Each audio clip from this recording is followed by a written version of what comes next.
والصلاة والسلام على أشرف الأنبياء والمرسلين وعلى آله وصحبه أجمعين ونشهد أن لا إله إلا الله وحده لا شريك له ونشهد أن سيدنا مولانا محمدا عبده ورسوله.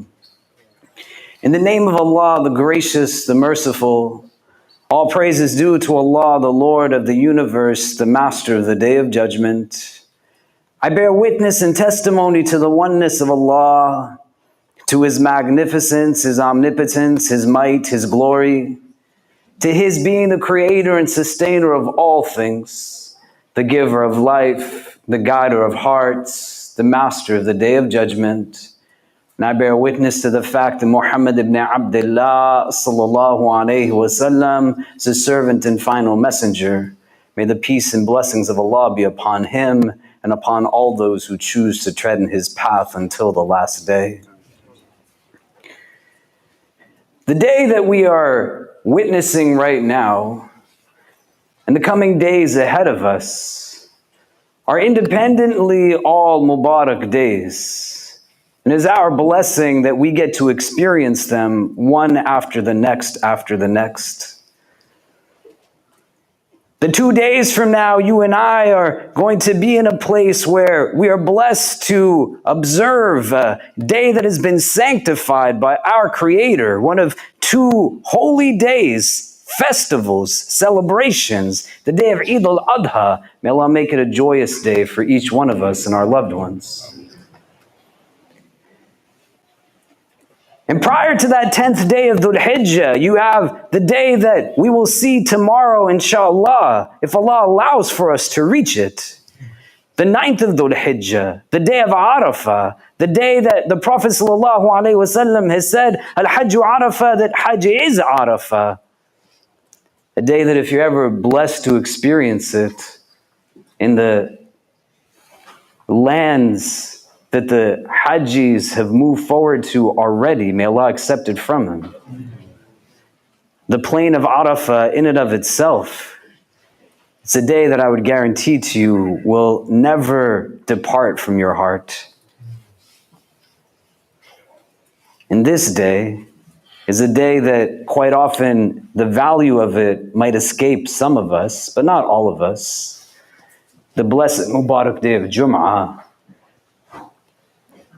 This day that you should feel grateful that Allah gave you the tawfiq to answer the call to the Friday prayer. May Allah accept it from us. And as we approach now these Mubarak days and we are within them, questions arise quite often from people in our community, other communities, those who left for Hajj, even those who right now have already left for the tents in Mina, anticipating the standing in Arafah. What am I supposed to be doing on these days? What do I make dua for? What are the mechanisms, the mannerisms, the etiquettes that can be shared? And I would say, in the context of the difficult world that we live in, may Allah grant us and all those who are facing any type of difficulty and oppression ease.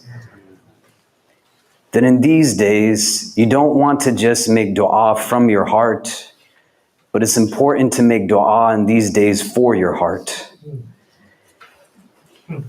That's not something that you want to think just as a play on words, but the recognition is that we are not meant to be people who do anything other than choose choices through our hearts and never at their expense. But in a world that is deeply driven through the pursuit of that which is outward and external, recognitions and days that are meant to commemorate the Prophet Ibrahim alayhi salam, who we said last week is known as Hanif, because he does not conform to what the society around him tells him to be normative.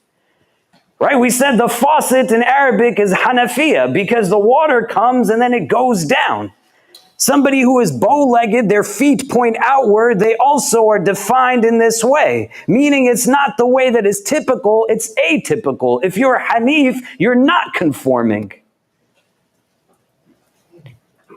And in the world that you live in, whether you want to acknowledge it or not, idolatry doesn't necessarily exist in the ways that we might understand it as we read stories without extrapolating lessons and meanings. But throughout the Quran's pages, it gives us indications of so many other things that people can be in worship of. May Allah protect us from it. And you'd have to fundamentally ask yourself in the du'as that you have been making, or when you choose to not even make du'a, if you don't affirm for yourself that you want your inside to be in a state of peace, a state of tranquility, a state of contentment,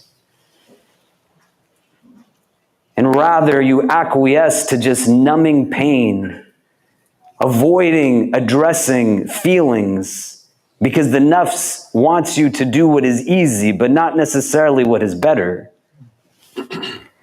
When was the last time you made dua for your heart or the heart of anyone that is beloved to you?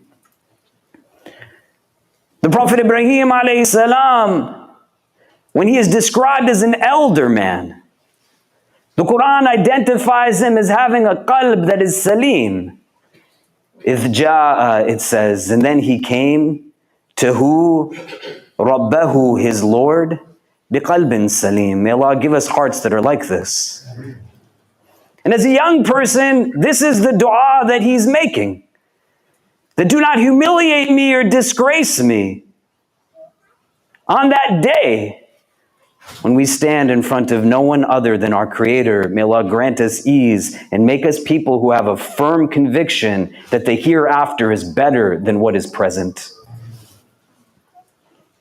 A day that he says that wealth and children, they will not give you any benefit,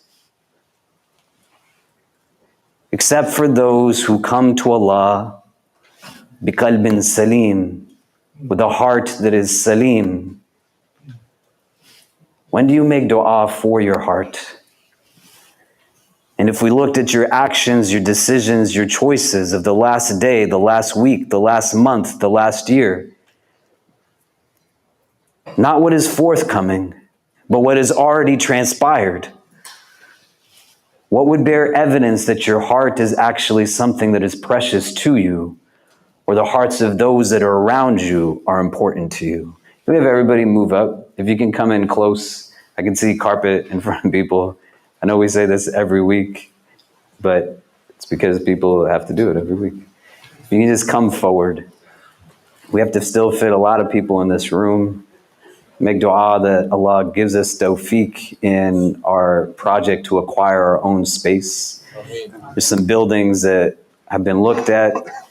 I've never been a part of buying a large building in Manhattan before. Surprise, surprise. So it takes a little longer than one might assume. Inshallah, Allah will give us success in it and be pleased with it and make it a place of light for this community and for all people who are blessed to be able to benefit from our works in pursuit of His pleasure. A heart that is salim is not a heart that begrudgingly engages in obligations. But the idea of having that state of submission, that Islam is not an outward experience, it's an inward experience. It's not because you inherit religion and you do or don't because an elder told you to do or don't. It's not because what would people say and that's why you do or you don't. But to have a heart that is salim means that also the submission beyond the external and the bodies, which is a part of it. You will stand today in your prayer and literally stand and bow and kneel and prostrate. The forms are divinely mandated to us because they create the opportunity for the pinnacle of inward excellence to be reached, because spiritual exercise is not done just in a vacuum for no reason. Its purpose is to make your inner self transformed. But the same way you yield to processes, millions of people go for a Hajj in pursuit of fulfilling obligations. May Allah accept it from them. The submission of the heart that is salim is also that the inward state is in a state of submission. That you have not a greater fear for the person who might reprimand you or judge you or mock you because you simply follow your religion. That your fear of God is greater than that fear. That the love that you have for wealth and dunya and people's validation, the love that you have for notoriety and fame, the things that we learn from those who will be the ones who initiate the flames of Jahannam are the people who gave a lot in charity, the people who fought in the battlefield, the scholar who had immense knowledge. These were outward actions that were deemed to be things to do. But the inner state was done for the wrong reason, the approval of people to have a sense of boastfulness, arrogance, and pride that is foolish. May Allah protect us from it. How are you going to know what the state of your heart is if you never think about it? And if you've never admitted or acknowledged to yourself what it is that you're in fact a worshiper of? The ability to not associate partners with our Creator is not rooted in fundamentally just an utterance that is external. Iman in our tradition is defined as what you believe in your heart, what you express on your tongue, and then what your actions and limbs then in turn manifest. And the overt focus for many of us comes now just on the latter two, what it is that we speak and what it is that we do, but what it is that you hold inwardly, and that most precious part of you that the world teaches you to be negligent of, so it can continue to sell you on ideals and dreams that are just about what is temporary in relation to what it is that is eternal. So don't just make dua from your heart, make dua for your heart.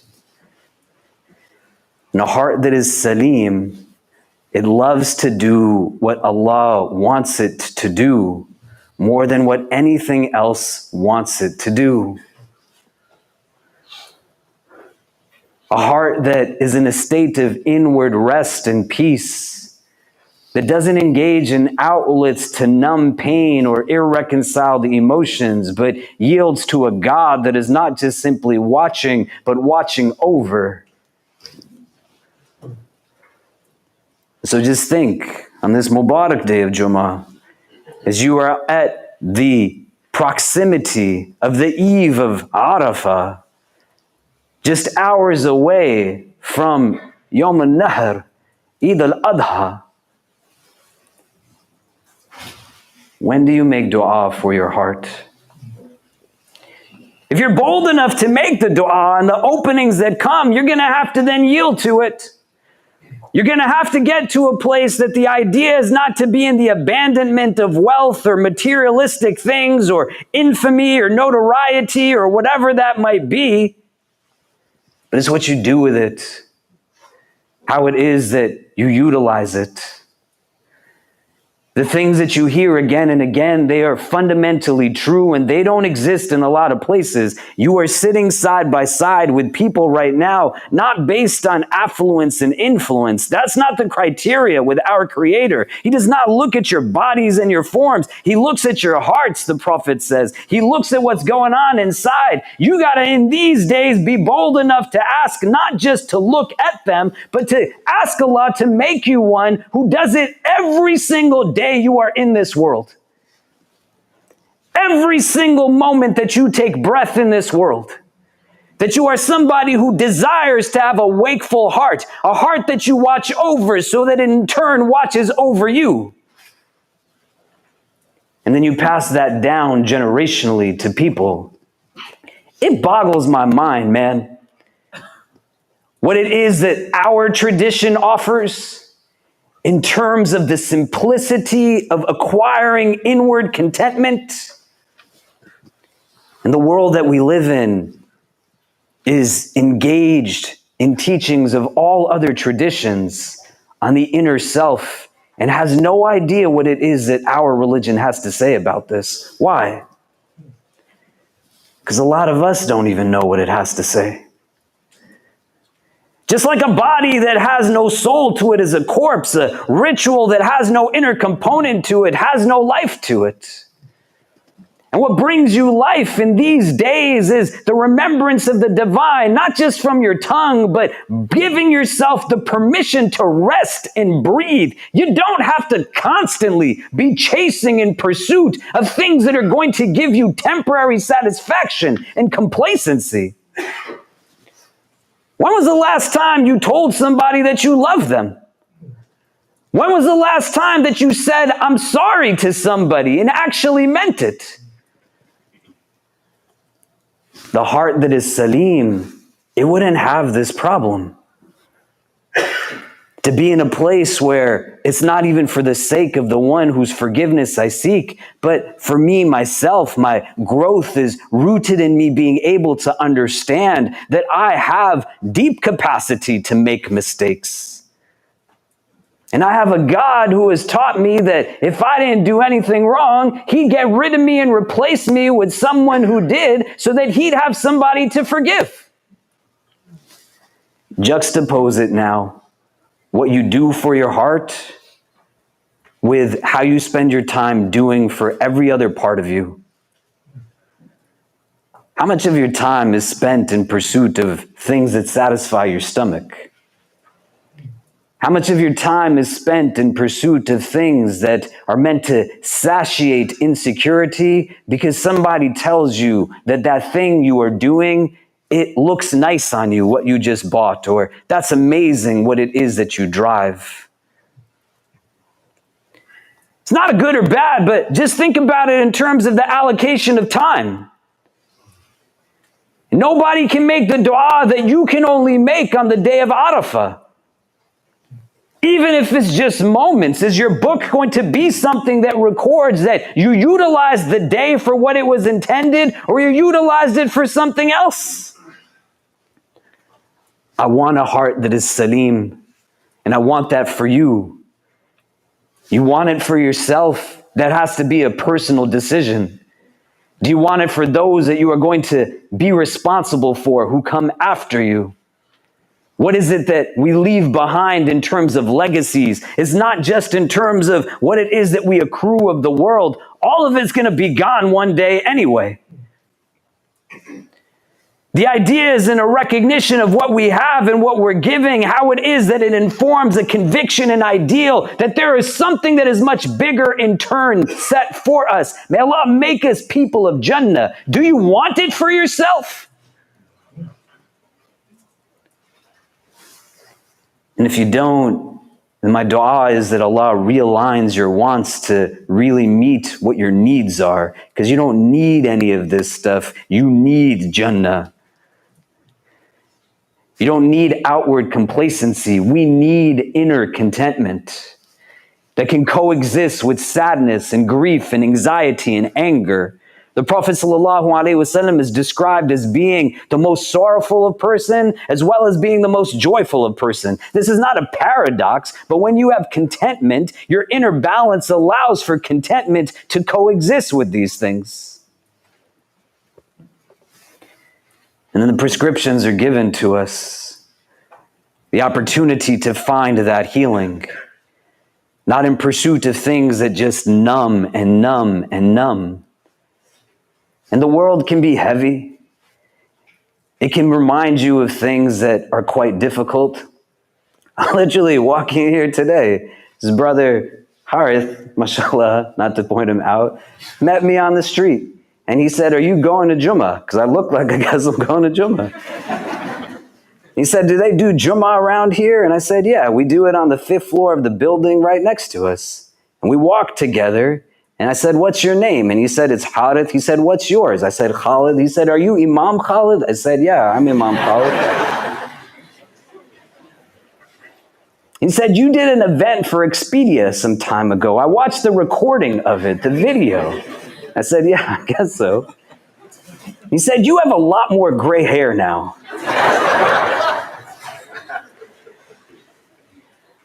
There's a beauty that the vessels that Allah has, in His wisdom, deemed to hold our souls in, give us a reminder every day that they will age and be left behind. But the part of you that's inside, that was created to exist forever. I don't want to be the person who sits and meets with my brother and my heart is agitated and I then don't want to ever speak to him anymore because he pointed out something that was real. Do I want to go home in the eve of Arafah and just stare in a mirror and just try to think out which different ways I can hide something that's a natural part of progression? I don't want to be a worshiper of physical beauty. I'm going to die 1,000 times again and again before my soul is taken from this world. And you shouldn't be a worshiper of things that are foolish too. You start by asking Allah to make your heart something that has that nature of being salim. Because the two things go together. A heart that is really salim, it needs to only be a worshiper of Allah. It requires everything else that is not worth being in worship of to be removed out of the way. So you don't worship money. You don't worship your desire. You don't worship your lower self. You don't worship people's approval. And it can be hard, the way that we are socialized and the things that we want to understand. How you treat people is going to give them a sense of self-esteem. It's got two parts to it, how I see myself and how I in turn treat myself. Why do you only see yourself from what is most apparent? Why don't you see yourself from what is hidden? Make dua for your heart in these days. Don't make dua just from it. Make dua for whatever else that you want. I'm going to be making dua that Allah gives us tawfiq for our own building space. I'm going to be making dua for my children and for my family and for each of you. But I'm going to ask Allah to also remove from my heart any things that I have difficulty in healing from. Pains and angers and sorrows that are unhealthy. Ask Him to give me a heart that hurts when I see oppression, inequity, occupation running rampant. The heart that is salim is not one that just is bringing us to temporary laughter every day, but it's one that's willing to feel what it makes sense to feel in giving circumstances. Your heart should hurt. If you feel brokenhearted, at least it means that you have a heart.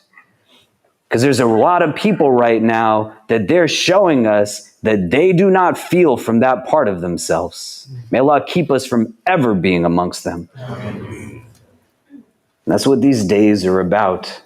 Just like every prayer that you are praying 5 times a day, make it about your heart. The choice to give or not give. You know how the Prophet had an amazingly beautiful heart, the udhiyah that people sit and debate. Do I need to do one, every one in my family? There's people right now who have nothing. Doing one is a minimum. If you can do more, do more. What is it that you are doing? Giving food to someone who has no food? When the Prophet did his udhiyah, the intention he made for the udhiyah, he said that it was for him, anni wa an ummati, and for my ummah, because there's people in his ummah, the Ahl Suffah, people who have nothing, even less than him. This was a man who flames were not lit in his home for days, because he's got nothing to cook on the fire, sallallahu alaihi wasallam. He used to strap rocks to his waist when he would walk around to balance himself out from the sheer weight loss he had from not eating so much. And his heart is in a state of tranquility because it's not egocentric. It doesn't see himself as the center of everything and everything else revolves around me. God is centered. And when God is centered, you and I exist in a sphere of engagement collectively around interdependence. So you should want through a qalb that is salim, to feed people who don't have food. And if that's not something that's coming up, I say it to you with love.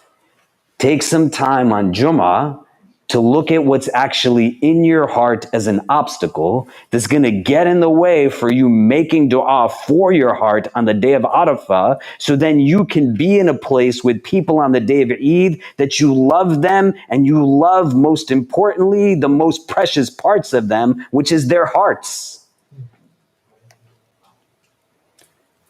And Allah gave it to all of us. We just have to decide now whether we are going to do what it is that is going to be best for our inner self, or continue to just be bodies that are walking through this dunya in pursuit of things that towards the end of it, may Allah grant us ease, we might question, why did I chase after those things that made no sense? Inshallah, Allah will make us those who have no regrets when we leave from this world. But think about that in the frame of these coming days, and then get done what it is that you are supposed to be getting done. أقول قولي هذا واستغفر الله لي ولكم ولسائر المسلمين فاستغفروا إنه هو الغفور الرحيم.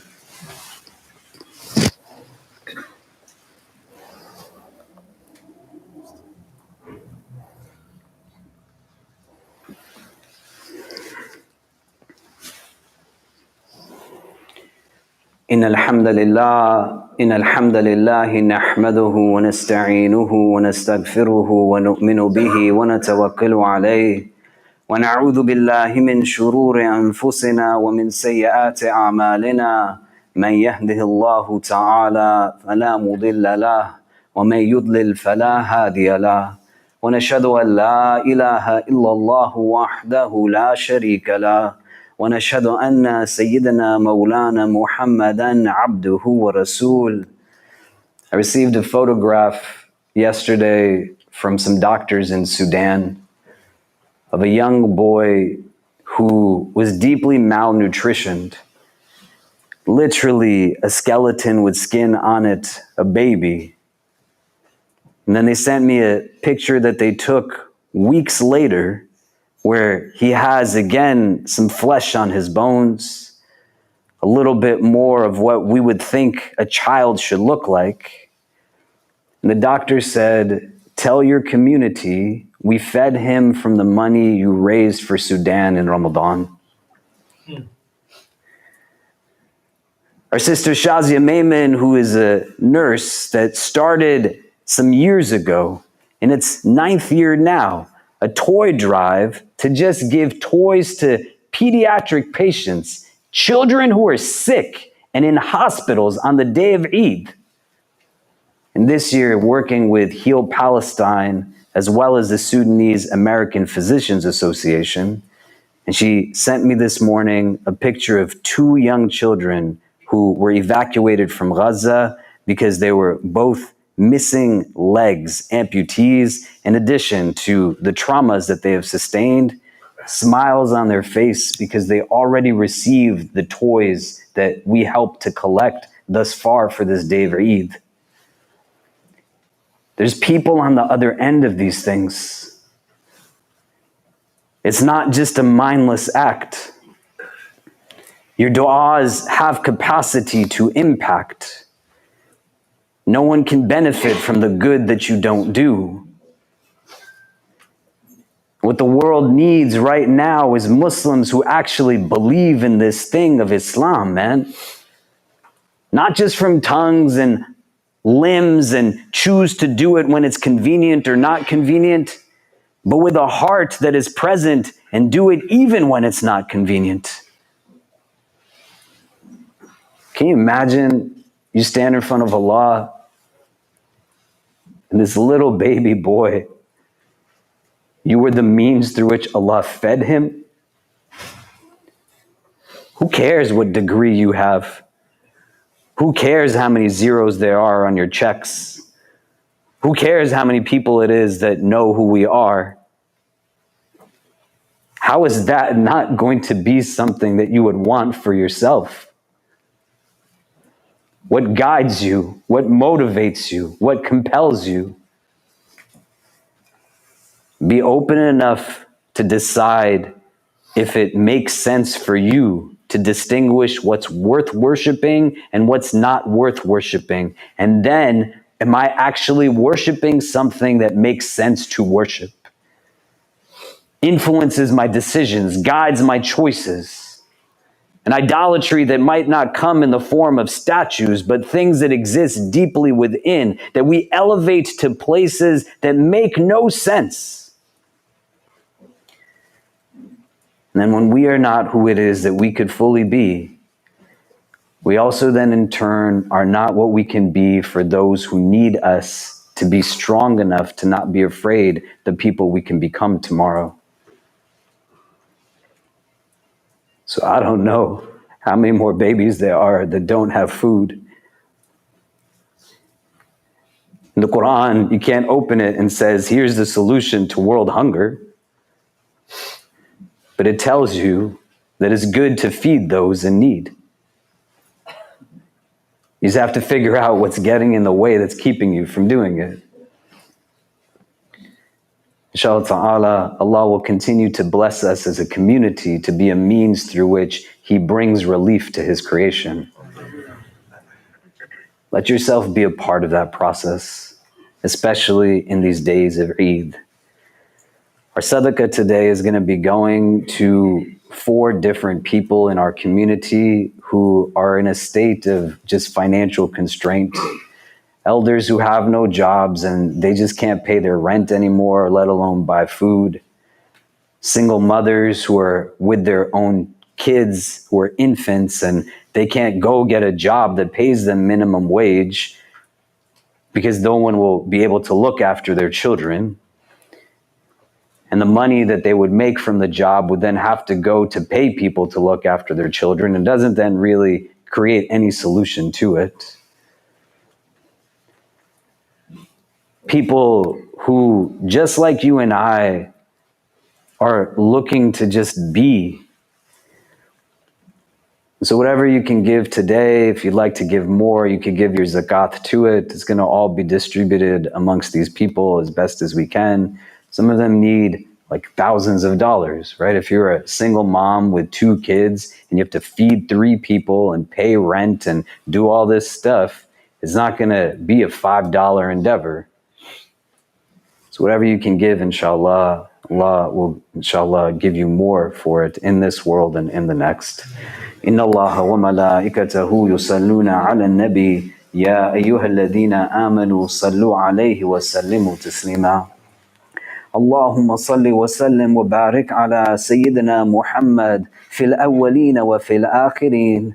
اللهم صل وسلم وبارك على سيدنا محمد وعلى آله وصحبه وبارك وسلم يا أرحم الراحمين. اللهم اجعلنا من المخلصين. اللهم اجعلنا من المخلصين. اللهم اجعلنا من المخلصين. We begin this supplication in your name, Ya Allah, and beseech you to send your choicest salutations upon your most beloved sallallahu ta'ala alayhi wa sallam. We ask that you shower your infinite mercy upon this gathering, granting each and every one who is present here in our loved ones only the best in this world and the best in the next.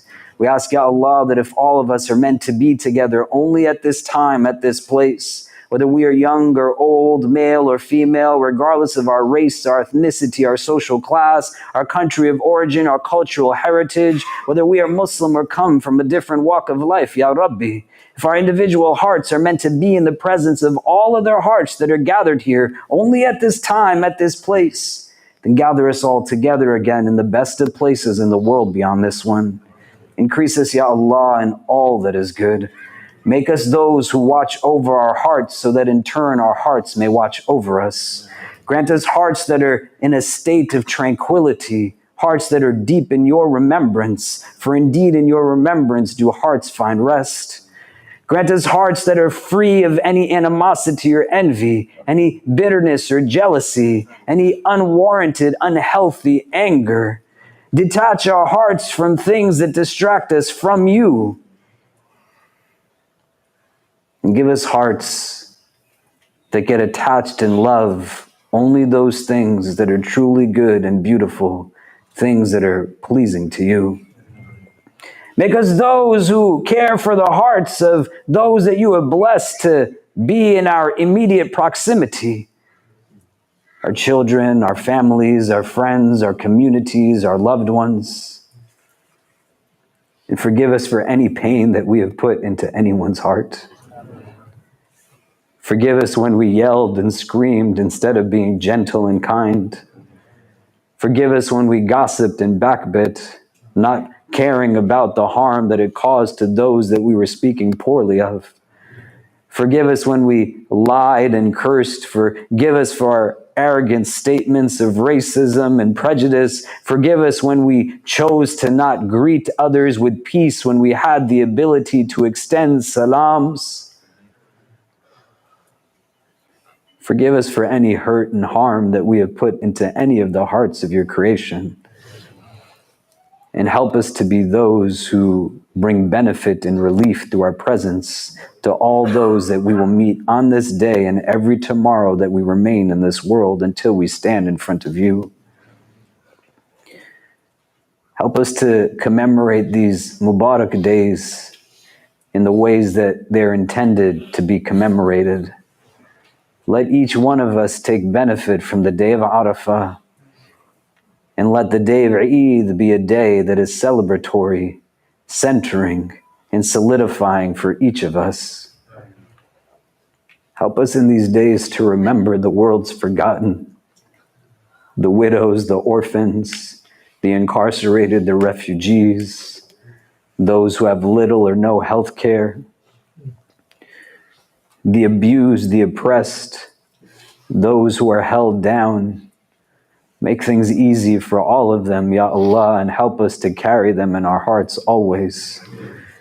Grant ease and peace to our sisters and brothers in Sudan. Make things easy for our sisters and brothers in the Congo, our Uyghur brothers and sisters, our Rohingya brothers and sisters, all those who are plagued and impacted by difficulties in the aftermath of natural disaster anywhere. Our sisters and brothers in Gaza and throughout Palestine. Grant them ease, Ya Allah, and the occupation that is taking place there, and make us a generation that witnesses a free Palestine in our lifetime. Help us to love all of them more than others hate them, so that we will use these days in the ways that you have intended for us to use them. Enable us, Ya Rabbi, to do so with nothing less than other than the pursuit of your pleasure, so that when we stand in front of you on that day, we can say that we tried our best to fulfill the purpose for which it was that you made us. Protect us always from hearts that are not humble, tongues that are not wise, and eyes that have forgotten how to cry. Forgive us for our shortcomings and guide and bless us all.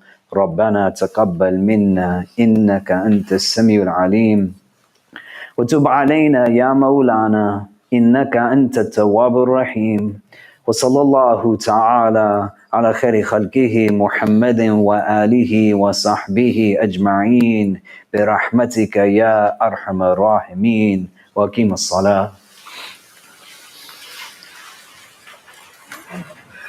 الله أكبر الله أكبر أشهد أن لا إله إلا الله أشهد أن محمدا رسول الله حي على الصلاة حي على الفلاح قد قامت الصلاة قد قامت الصلاة الله أكبر لا إله إلا الله.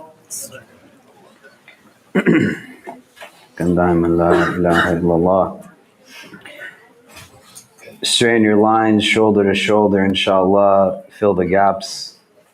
Verily, the formation of your sufuf is part of your salah. Keep in mind you are standing in front of Allah subhanahu wa ta'ala, so pray as if this is your last prayer, inshallah. Also, please take the time to silence any electronic devices that you might have with you, so as to not distract one another during the course of the prayer. If you take a moment to just line up the back of your heels instead of the front of your toes, the lines will be straighter, inshallah. Everyone has a different size foot. So if you just take a look down. If the back of your heel is not lined up with the people next to you, the rows are going to be zigzag. May Allah accept from us.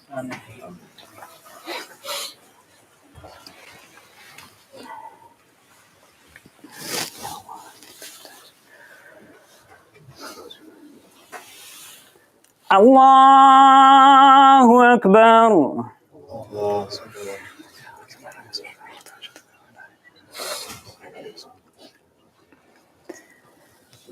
Alhamdulillahi Rabbil Alameen. Ar-Rahmanir Rahim. Maliki Yawmiddin. إياك نعبد وإياك نستعين اهدنا الصراط المستقيم صراط الذين أنعمت عليهم غير المغضوب عليهم ولا الضالين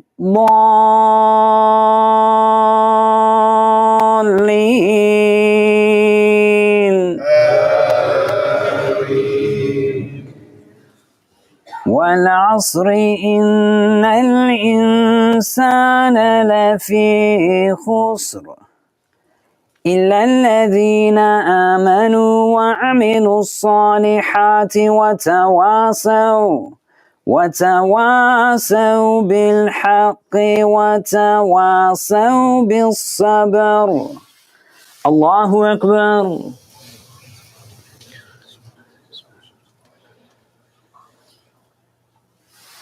سمع الله لمن حمده. الله أكبر.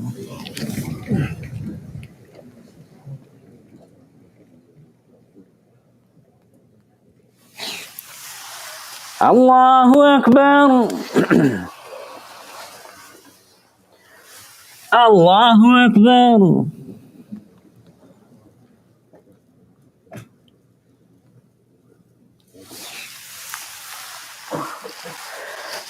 الله أكبر.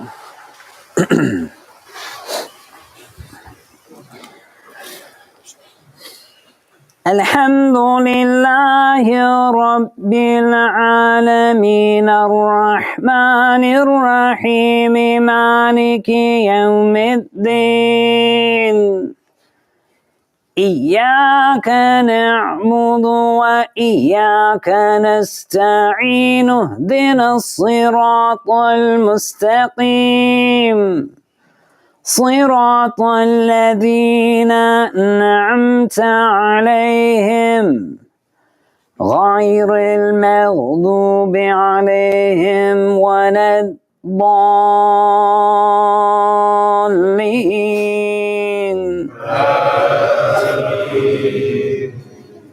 إنا أعطيناك الكوثر فصل لربك وانحر إن شانئك هو الأبتر. الله أكبر.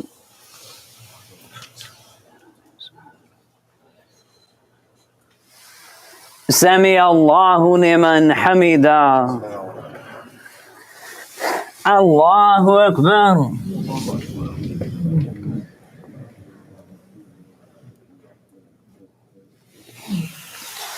الله أكبر. الله أكبر.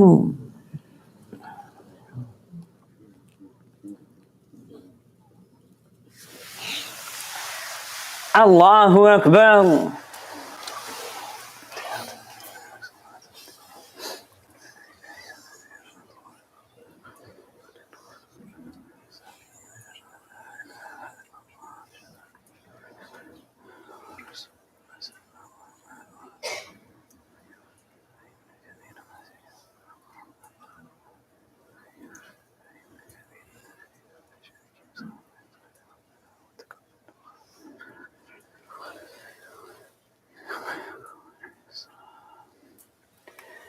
Assalamu alaikum wa rahmatullah. Assalamu alaikum wa rahmatullah.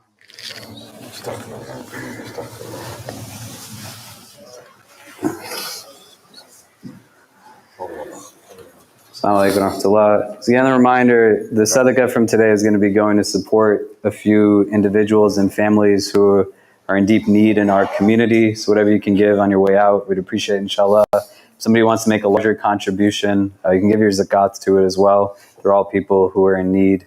We'd appreciate it. You can just come find me after Jumu'ah.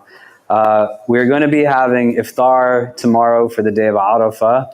The Islamic Center follows the Fiqh Council of North America, which is observing tomorrow as the 9th of Dhul Hijjah, the day of Arafah. So from 6 o'clock till Maghrib, we're going to be having a halaqah as well as a community dua for the day of Arafah, and that'll be on the 10th floor of the building next door. And we'll have iftar for the community afterwards. And then on Sunday, we're going to be having Eid prayers and brunch outside in Washington Square Park. If you haven't RSVP'd already, it would be really helpful to us if you do. Last Eid, we had about 3,000 people RSVP, and maybe 5,000 showed up, which was beautiful, but we just ran out of food for people. So we can plan better if we know how many people are actually coming. So you go to our website or to our Instagram, and you can find links to RSVP. We also need volunteers to help out, so any of you who could help out, you can indicate that on your forms as well. Our Shia community is going to be observing the day of Arafah on Sunday night, and Sheikh Fayaz Jaffer will be leading Eid prayers on Monday morning in this room. So for those who would want to come to be a part of those gatherings, feel free to join as well. But in particular, if you follow the Jafri school, Sheikh Fayaz will be leading on Monday morning, and those are all available on our website as well. And then lastly, we have lunch for the community. So please do stick around once you're done praying your sunnah and nafil prayers and join in for lunch, inshallah. Assalamu alaikum wa rahmatullah.